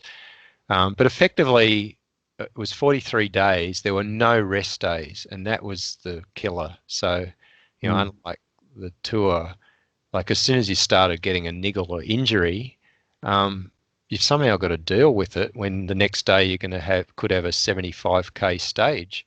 Mm. And this went day after day. The other thing that made it really tough was there was a heat wave hit France when we started, and the first 10 days got up to 40 degrees a couple of days. So on the side of the road, which is where it was run, it was probably 50 degrees. So it was like doing bits of bad water in France. And then just to sort of add into it, it's not like we're stopping in hotels or anything. When we finished the stages, we camped out in tents with 4 or 5 other runners in each communal tent. Often they didn't have ice for us. Some of them were quite, poor facilities and campgrounds. It's French summer, so they're often people partying in the campgrounds and being noisy all night. And this is all while you're trying to recover from an average of 65k a day for, 6 weeks in a row. So you're averaging 450k a week for 6 weeks. Yeah, I'm just looking at the days here. I mean, they've obviously got all your daily breakdown in times and 7 hours, 6 hours, 4 hours 45, 6 hours 48, hours 20. But at the end of the 43 days, you've been out there for where was it? It was I almost got to 10k an hour. I think I did 9 point something. Wanted to try and crack that average of 6 Ks. But in total, 281 hours and 23 minutes you're running. Yes. That's nuts. I mean, like, again, I can't even imagine how your body holds up to that. I just can't. I mean, just trying to do 2 days of 30 Ks is hard enough, but it's just. Yeah, so I think what happens with those, and talking with the people and then experiencing it, is, obviously, the first week was really bad. Like, you're just getting up each day and they say go, and you sort of tight and just walking, trying to get warmed up again. And then you'd start to discover your recovery routines, and obviously getting as many calories in as you can. Like, it's impossible to keep up on calories, and then elevating your legs. And I actually would put some meditation MP3s on and go and get under a tree, and again just keep eating and drinking and trying to just recover. I did start to get some Achilles stuff and gastroc stuff, but managed to self-massage. But gradually people started dropping out because they couldn't recover, and so they don't provide masseuse to sort of give you a rub down the end of each day? There was a guy who's actually Graham Doak, who was husband of Marie Doak, and Marie had done Coast to Cosy many times, and she's an Australian, she often lives in Britain, but she was in the race. Eventually she had to drop, but Graham was kind enough to, at least for the first, I think, 2 or 3 weeks, give us some massage sometime. So that helped a bit. But so they monitor your body weight, like, throughout the event? There was almost no monitoring at all of anything. It was pretty loose. Were you finishing that event like 4 or 5 kilos lighter? Yeah, look, I don't know. I look at the before and after photos, and everyone's pretty lean and mean. Like those cyclists in the Tour de France. Yeah, there's nothing of them, skin and bone. The best part for me, before that race, I talked to some of the people that do the 3,100 mile race, the Sri Chinmoy, and I asked them a bit about their experiences, because they're there for 2 months. And some of them said, oh yeah, look, after about 2 to 3 weeks, your body adapts, and then you actually get stronger. Well, I kept saying at the end of each week, when is this going to happen? To me, it happened at about 5 weeks. So the last 2 weeks, you can actually look at the results. I think we're down to about 12 of us, half the field left, that could potentially finish. And I was always sort of, at the beginning, I was coming sort of second or third, and I even won a stage here and then I realised I was racing too hard, and so I backed it off for a while because I thought I was going to get injured, and just really just enjoyed the scenery, and finished a bit further down the table, and that worked out well. And then by the end, I think I won 4 or 5 of the last 7 stages. The Japanese guy was way ahead of me, and I was trying to actually get him to race me so he'd blow, because he was starting to get a bit injured. But he obviously cottoned on to what I was doing. So I basically was doing a Bradbury, working my way up through the field, watching people break, and then just hanging on. So I ended up looking at it here, it looks like you won 5 of the last 6 stages and you finished second overall. Yes, yeah. So I just felt fantastic. In fact, the day I woke up and something was really bothering me and I couldn't work out what it is. And what it was I wasn't sore anymore. Wow. And it was just amazing then. Those days, it was just like bang out 50K. And it's just I wasn't sore, and I thought, wow, the body is pretty amazing. Really. It is amazing, yeah. It's like people that run, like, say, as a number, 50 marathons in 50 days, and they say pretty much they felt stronger at the end than they did, you know. I mean, they had those, it's just like, I don't really understand how that works, you know. You just think your body just needs so many hours to recover, but it must just go, bugger that. Let's just find another way to get through this. I think that trying to explain that to people, I think I did the sums, and that one is 66 marathons in 43 days. So I mean, it's full on, but there's obviously even harder ones. I still have an invitation to the Sri Chinmoy 3100, but just delete that email, mate. Yeah, I don't know if I can make it. I've got they've given me a certificate here that says I've got an open entry, but I think the aging process now, I'm just not sure. I think I can do it. So what's that one that they give you 50 days to run? Is that how it works? Yeah. So basically, you basically got to do 100K a day for 50 days in a row, and you've got 18 working hours to do it. And it's even harder because it's on an 800-meter, pretty much concrete loop in the middle of Queens, New York, in the middle of summer. And New York, it's hot and humid. So if you really, they say, if you get through that one, you'll never be the same again. I said, I'll just take your word for it. In what way? In what way? So you'll never be the same. So some of the people there in the Canberra Sri Chinmoy crew, Ratin and people like that, he's done it twice. I think they allowed a little bit longer for them to finish for his first ones. I think they went out to 55 days, but then they've pulled it back a bit. But there's some amazing people here, that are serving you at the cafe and come on the races, and you don't know these people have done amazing things. It's really, that's what I love. Like that's, they're very, very strong on serving people, and that idea of they're not into the fanfare, and that's why you wouldn't know. I mean, such as talking to you, I mean, there's a lot I've learned. I thought you were just the dude at the end of the race that took down my time. You know what I mean? That's one of my roles. But I think talking, again with this guy Joe last week, who I coached, and he's a coach of Manly runners, and we just have these conversations.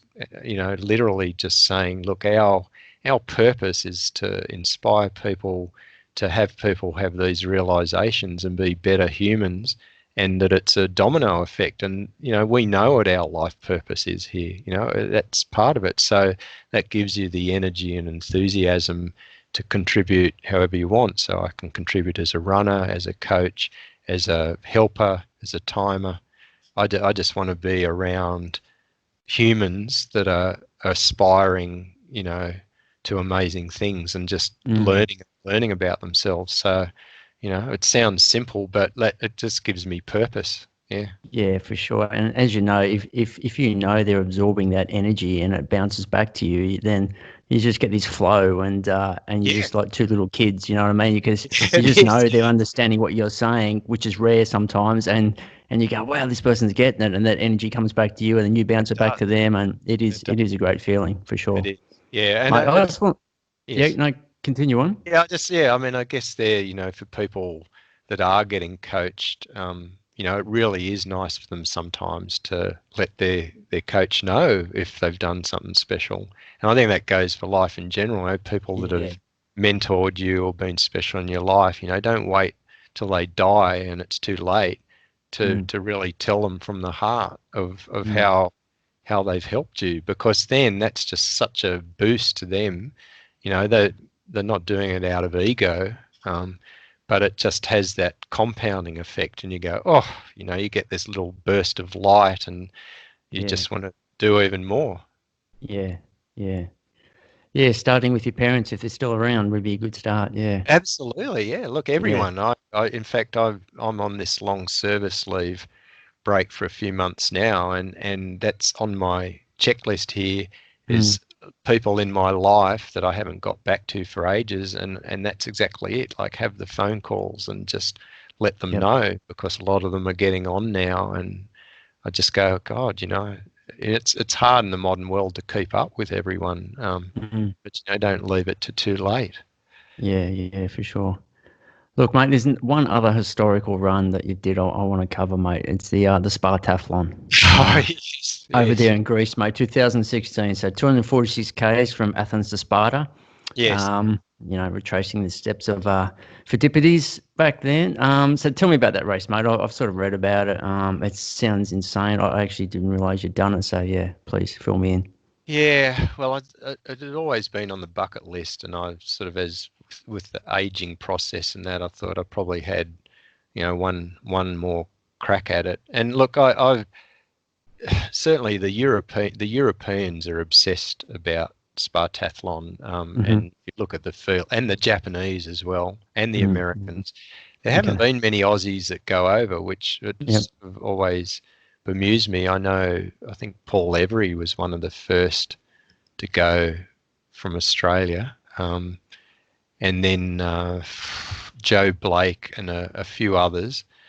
So I was sort of curious why Aussies hadn't done it, but just the history of it, and when you apply for it, I mean the criteria are actually quite tight, and in fact I didn't get in automatically. I got put on the wait list, and I was a bit shocked. Like, I thought I had a pretty good CV.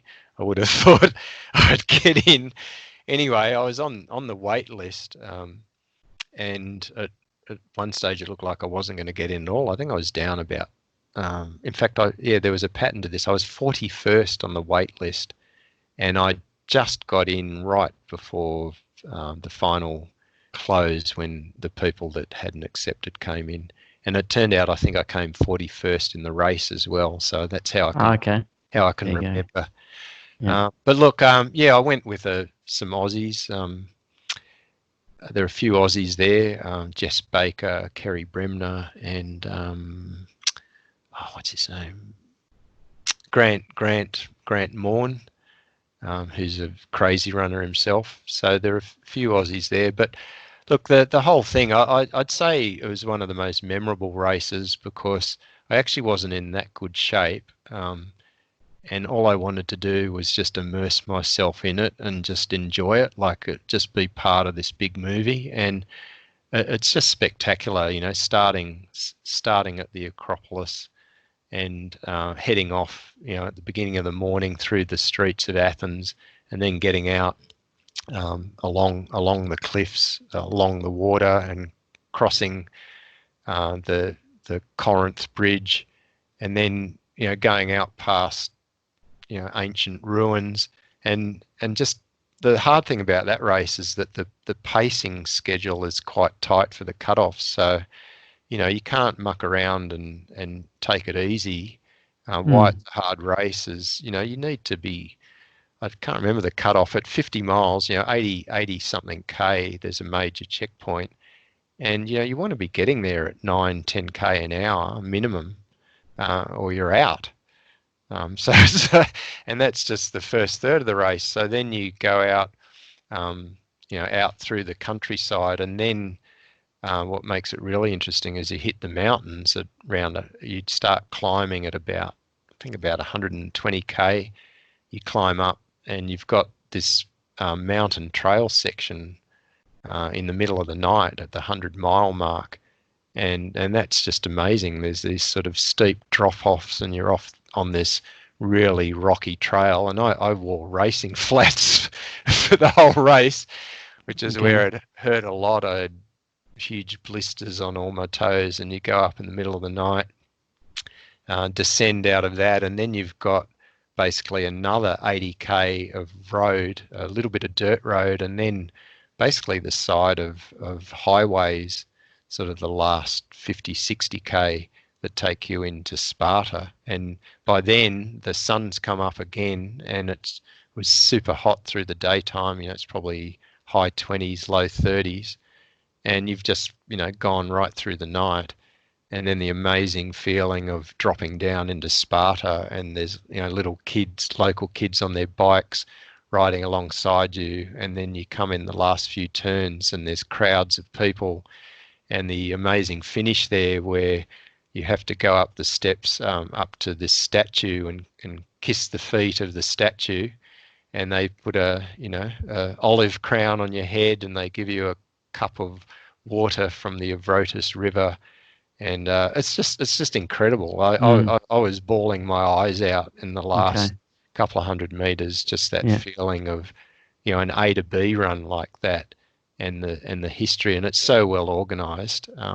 Do you have to carry your own supplies for that race, or is there stations along the way? Yeah, there's a lot of stations. So that's actually part of the logistics, is you can put drop bags out, and I think there's 72 stations. Yeah. Okay. So I didn't want to overcomplicate it. I think my plan is I put one every multiple of 6, so I could remember it. Hopefully I had enough maths in my head, so I had one at 6, 12, 18. And then obviously when you get up towards the night, you need head torch and possibly warmer clothes and things in the drop bags. But look, if I could recommend any one race to anyone in ultras, outside of, I guess, Coast to Cozzy for an A to B run, it'd have to be Spartathlon. It's amazing. So, and how long does it take to cover that over there? How long were you out there for? I'm just trying to remember. Sorry, my wife's getting the phone. Okay. What did I do? I can't remember. I did 31:55, I think, something like that. So yeah, I thought, I've got it up here now. 30 hours and 49 minutes. Oh, 30:49, yeah. I mean, I remember. I thought, at best, I'd probably, if I had a really good race, I'd run sort of 28 or so. But I did. I did far too much walking. There's a lot more uphill than I thought in the last 80k. There's these long, gentle sort of climbs on the side of the road in the heat. And in fact, I had to really smack myself over the head, because I was sort of doing the sums and going, the cutoff's 36, and I was starting to do the sums. And I thought, if I can't get running here, this is going to take forever. So I had to sort of force myself to chunk it down and say, okay, I'm going to shuffle up to the next 3 telephone poles and then walk, and really that mechanical to get through. And then again, right at the end,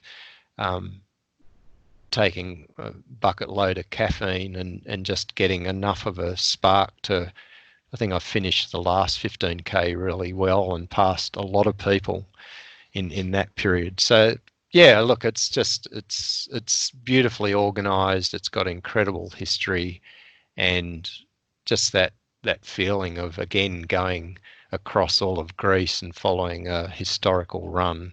It is something special, and for the entry fee and everything, it's incredibly good value for money too. You get nights accommodation and great food, and so yeah, I'd highly recommend it to anyone. Yeah, for sure. It looks like your time on feet's roughly the same as Coast to Cozzy, around that 28 to 30 hours. Yeah. I mean, there's more heat. Definitely, most years heat's an issue, although there's been a few years people have been lucky. The year Kerry Bremner went back and did it, so she didn't finish that year, and she went back, and with a couple of Aussies, they finished I think in the last hour, and they had a terrible weather front come through, and they had pouring rain for most of it, which would have been horrible. So no, that's the thing. You're going to be out exposed to the elements for day and a half. So it's not for the faint-hearted. Definitely not. No. Mate, last year you were team coach of the 24-hour Worlds team over there, and it was in Albi, France, wasn't it? Yeah. Yes, correct. Yeah. How was that experience, and what did you sort of take away from that? Like personally. Yeah. Well, firstly, it was nice that the Australian ultra runners did an experiment and finally put forward money that would actually pay for the coach to go over there. Okay.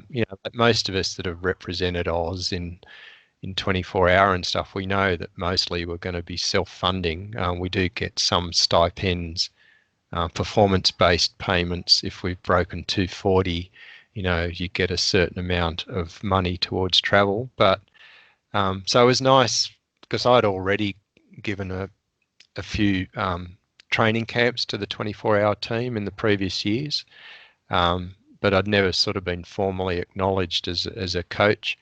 So that was just I guess a great recognition. And again, we had a fantastic training camp down at Coburg in Melbourne.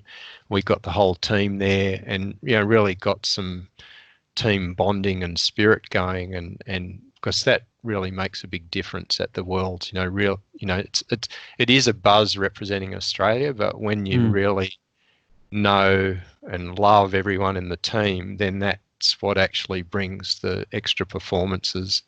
There's that sort of tension between racing as an individual and racing for the team awards. But this team, I just loved how at that training camp, everyone got to know each other and supported each other and started sharing ideas. And I remember at the beginning of that workshop actually just asking people, I think the first questions is, why are you here? What does it mean to you? And tell me something about yourself that no one knows about. And all these amazing backgrounds came out. And what struck me was that all these people were super busy people with jobs, and some people like 6 kids in the family, and yet we're out there doing 100-mile 200k weeks. Like, this is an amazing committed group of people. And what they heard about each other, they said, oh, I didn't know that. And so there's just that realization again, like, we're just a bunch of humans here trying to do something amazing. And once you can gain the energy and the respect and understand that everyone else have to sacrifice a lot to do it, then that sort of has a quantum effect. And I think that really fed over to when we got to France, that the team spirit was fantastic. And look, some of the performances, people, some of them had actually got quite hot during the day, and some people maybe paced a bit hard and didn't get what they wanted. But we had a few spectacular performances, and we also, we really made our mark on the world. Like, I had some people comment to me, said, you've got such a beautiful team of people, from other countries, saying they're smiling and happy. And, to me, that was one of the, great, I guess, bits of feedback you can get when other countries are saying, oh, look at the Aussies, aren't they a really cool bunch of people, and they're friendly and they support each other. So yeah, that I mean, there's a lot of things I could say about the whole experience, but I think that these people really did us proud as people and as runners, and that a lot of them made friends with famous people like Camille and others, like, that just made friendships with runners all around the world. So it's more than just competing at the Worlds. It's understanding the world now is actually quite a small place, and we're all part of the big soup. Yeah. Is 24-hour Worlds, is that annually or? No, I think for a while it was annual. I think then it moved to every 2 years, and then a few times. What's difficult is the countries. It's a bit like people bidding for the Olympics. There's a committee, and they really need to get some serious sponsor funding to be able to make it happen, because there's expectations that, I mean, it'd be almost impossible to do in Australia. It was one of my fantasies to make a bid, but the problem is, just the travel bonds that we'd have to be able to supply for a lot of people coming from around the world. That you'd need a $1 million budget, something, which is just crazy. So you can find Richard Branson or someone to get excited about it. Yes. It's going to be hard to make it happen. But it's not impossible. Someone may do it. Someone that's right into marketing and can really get someone excited about it. But I think that's one of the issues, trying to market this sort of running is be difficult. Well, it's exciting if it goes ahead with this COVID thing with the cross country championships in Bathurst. Yes, that's fantastic. That's big for Australia for sure. Yeah, look, I think anyone will be thankful for any championship coming up in that's right. The current environment. And of course, as a coach, the hard thing now is how do people stay motivated? Those A athletes, they are really goal seeking. So it's a real challenge at the moment to have things for them to sort of focus on in between. But thankfully, there's still a few events going on here and there to get a race in. And that's something we've been certainly lucky in the ACT here to have some events, and I hope it doesn't change. But I just heard yesterday, I think the YMCA half is canned now, which I was going to do timing. So, okay. Yeah, no, I hadn't heard that one either. Yeah, that had been moved to October, I think. So, I mean, it's very hard for the race organisers in all this. Certainly. And they're looking at risk management and costs and everything. So, let's just be thankful for any race we can do. Yeah, for sure. Definitely. It's interesting times. Mate, I'm going to move on to something different. Skydiving, mate. Apparently you jumped out of a plane more than twice. Tell me about that. Oh, boy. Oh, don't get me started on that. Look, I started around uni. It actually started with meeting a girl at a party, and she told me later that week that she'd registered us for skydiving, which I didn't remember from the night. Yeah. And those days it was basically the big old military canopies, and it was out at Picton, Wilton. When you drive into Sydney, you see the skydiving centre. And I did a couple that first weekend, and it scared the hell out of me. And then I didn't do it again for about 4 or 5 months. And then my girlfriend there, she had actually gone out and got into it a bit, and she said, come on, you'll like it. And then I actually had a couple of good static line jumps. That was like the old war movies where as you fall away from the plane, the chute opens. And I actually had my eyes open and could feel the acceleration and stuff, and it was actually nice. So then I got into it, and then within a few years started doing competition, so formation skydiving with 4-person teams, and you've got a certain amount of time to do these formations that's judged. And I just got right into it. So over 20 years I did almost 900 jumps.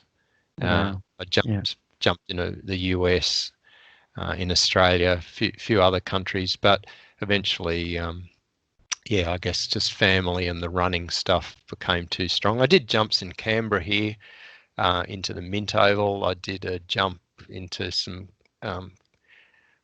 Lanyon Football Club kids' Christmas party, dressed as Rudolph the Red-Nosed Reindeer. Nice. That was a memorable jump, where we survived the jump, but we almost got killed by the parents of the kids when we ran out of lolly bags in the back of the trailer. So that was insightful. But look, I think it showed me in my life I've been interested in alternative experiences, and obviously that's why I even got into studying pharmacology, and that certainly at uni times was interested in altered states. But just this, putting yourself in elements that are very different. And so, I can't say I was never not scared. In fact, I said the day I'm not scared, I'll quit the sport. So there's always some adrenaline there. But the feeling of basically aerial gymnastics and this feeling of speed, to stand on your head and do 330 kilometers an hour pointing straight down and spiraling through cumulus clouds and things. I've just got memories there that get me, I can play back in my head, and wonderful memories. But I think, as part of the whole picture of me, it just showed me that I could take something that was a fear and turn it into something that was enjoyable and exciting. And I think for everyone, it's the same thing. I'm not saying everyone should do it, because it is potentially fatal every jump. And I certainly had quite a lot of quite close calls. So I obviously have been kept here for a good reason. Yeah, I was going to ask. I didn't know whether I should, because it's a negative nature. But after the 900 and so jumps, there must have been something that didn't go right. Yeah. So I only had 2 reserve rides in 900 jumps. One of them was pretty early on, when I had about 50 something jumps, and I was silly enough to bought cheap second-hand gear. Nice, off eBay for $10. It probably wasn't a good idea. It opened up with some terrible twists, and suddenly I realized, this is the time to remember all those drills, and got under a reserve early on. And then a couple of hundred jumps later, actually had a collision with someone in free fall in one of these group jumps, and it had knocked the ripcord out of the holder. And when I went to pull the ripcord at the right time, it wasn't there, and I couldn't find it. So I basically had to open the reserve, and I was, probably then, sort of 8 seconds till impact. So some of those pretty fun. But I mean, the skydivers, I guess at some stage you're going to come up to those sorts of situations. And I'd also been in an aircraft whose engine burnt out, but of course we had parachutes on, so it's only the pilot that had to worry. Oh, wow. And probably another one, we had one of our jumpers, his chute actually started opening down the side of the plane, and we're only at 1,000 feet, and I thought we're all going to go in then, but thankfully we managed to pull his chute back in and repack it in the plane, and still did the jump. I was going to say, hopefully you just went and landed and went and No, the pilot actually was shouting Mayday and everything, and it was one of those times when, talk about being selfish. I'd sort of looked and I thought, there's barely time if I just dived out now and let him get wrapped round the tail and the other people in the team just get out. Probably the chute would break the tail off and everyone would die and you'd survive. But it was an interesting situation to be in. But, a bunch of us were fast enough to spot this pilot chute going down the side of the fuselage, and we jammed him in the door, and we were absolutely freaking out. And that was pretty solid moment. Yeah, pretty scary. But, I've only done it once. It was over the Bells Beach surfing competition down there, Torquay, back in 2006, and it was. I really, when you go for your first jump, you don't know what's going to happen, but it was an absolute rush. And I always say, you're not telling people to go and jump out of a plane in case something happens, but I explained it in the sense that it's a feeling that I don't know if you can get out of anything else, and I think your body just goes, what the hell's going on? And once you get over that fear, then it just becomes the most incredible feeling, that's for sure. Yeah, it's not just the feeling. To me, it also, I guess I got to sort of mix with, it was a real diverse group of people that go along there, and I think it sort of broadened my perspective. I'd probably been spending time with too many sort of academic types, and there are a lot of crazy, soul of the earth and completely insane people. And I had a really fun time around then, sort of learning. And again, just like with running, we're all there to jump, and we shared that experience. And some really amazing bonds made, and just sharing the experience of what the scenery and the speed and that you feel, and all of that, very, very potent mix. You finish a day's jumping and go out for a drink and a meal, and it's just like, the best drug ever. It's of course you've sort of survived and all that adrenaline, but I enjoyed the intellectual side of the competition stuff, because they're trying to perform in a team with other people under high pressure, was that's where again the mental stuff came in, and even that ability to somehow relax your body when you're under so much pressure was a really interesting insight for me, and I enjoyed that a lot. Yeah, no, for sure. All right, mate. We're gonna wrap this up. Back to your running though. Where's Martin going with your run? I mean, I saw on Strava the other day you was out for a lazy 63K for the Yes. day through the Brindle Mountains, a run that you've done many a time. So you're still moving. So yeah, I'm still what's happening moving. there? Yeah, look, I've had injuries on and off last few years. Probably some of it's just done through, stress from work and stuff. And now that I'm getting closer to 60, I'm sort of making a transition plan. And, because I've got lots of stuff I want to do, creative stuff with, some writing and other things. And look, there's a book I've got by the guy Bobby McGee. He was a South African um, running coach, and he talked about the sort of 4 stages of running. Stage 1, you're an athlete, and then stage 2, you're a warrior, and then stage 3, you're the elder statesman, and the final stage is the spirit runner. So I think I'm sort of somewhere between the elder statesman and the spirit runner. Yeah, yeah, Yeah, look, I haven't given up on racing at all, but yeah, I'm hoping I can. I am suffering from not doing enough strength work, yeah, and I got away with it for 15 years. Now, a lot of glute activation and posterior chain stuff, calves, and so I've really gone right back to scratch, and my aim is just to be running for life. But yeah, I see it from a different perspective. I'm getting a lot more joy just going in a race and knowing I'm not going to race such a great time, but just watching what's going on, that mindfulness, and then just enjoying just being out there as part of it.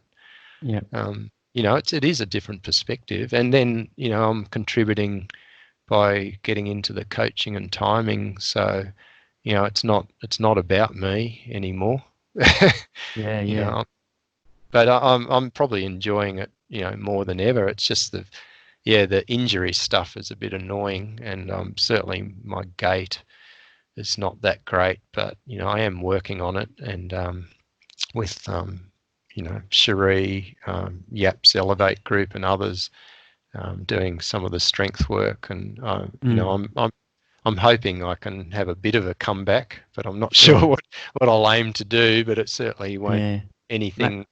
Yeah. Nothing too crazy. Maybe toe the line for your 21st 6-foot track next year.